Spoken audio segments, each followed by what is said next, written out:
Hi guys! Another day, another budol item. And for today's video ay mayroon po akong isi-share sa inyo.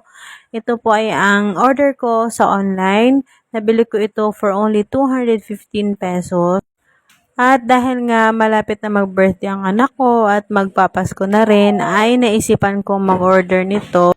Nagre-request kasi ang anak ko na gumawa po ako ng graham bar at saka ng mango float.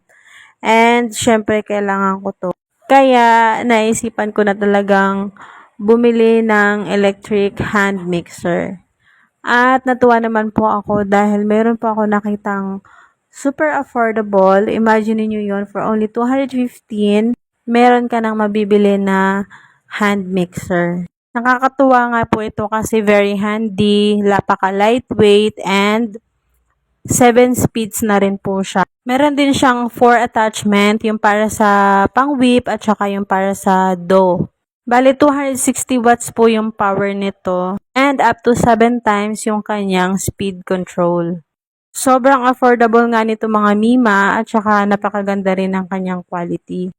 Kung nagbabala kayo na magnegosyo ng graham bar dahil usong-usong ito ngayon o di kaya mga mango float or any dessert na kailangan i-whip, ay pwede nyo na itong gamitin pang umpisa sa inyong small business.